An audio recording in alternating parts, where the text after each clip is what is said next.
మాధవ చక్రితోటి కోపంగా ఇలా అంటూ ఉంటాడు. నువ్వు మా దగ్గర ఏదీ నిజాలు చెప్పలేదు.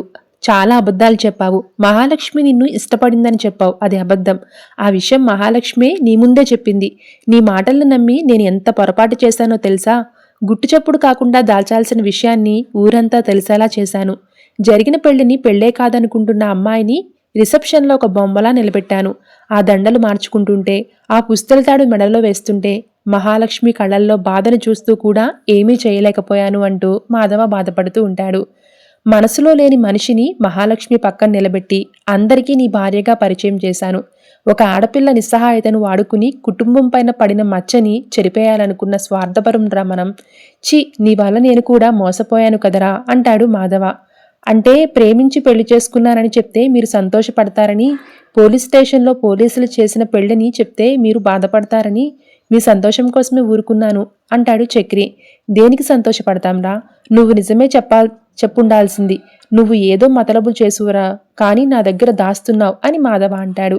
నువ్వే రిజిస్టర్ మ్యారేజ్ చెడిపోయేలా చేశావు. నువ్వే తెల్లవారితే ఆ అమ్మాయిని తీసుకొచ్చి తాళి కట్టావు.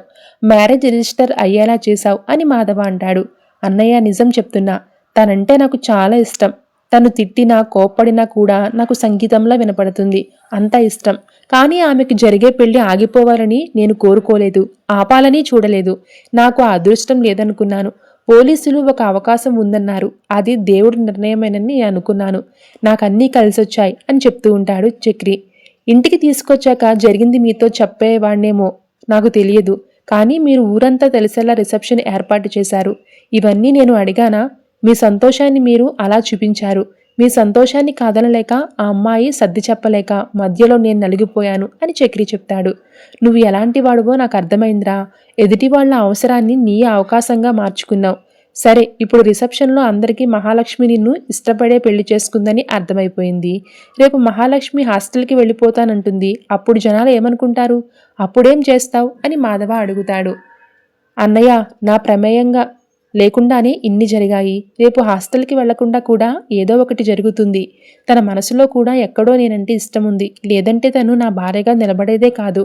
కొంచెం టైం పడుతుంది, కానీ ఇది మిమ్మల్ని విడదీసే పెళ్లి మాత్రం కాదు అని చెప్పి చక్రి వెళ్ళిపోతాడు. వీడు పుట్టిన దగ్గర నుంచి పూర్తి అబద్ధాన్ని కూడా సగం నిజంలా చెప్తాడే, వీడి నమ్మేది ఎలా అని మాధవ అనుకుంటాడు.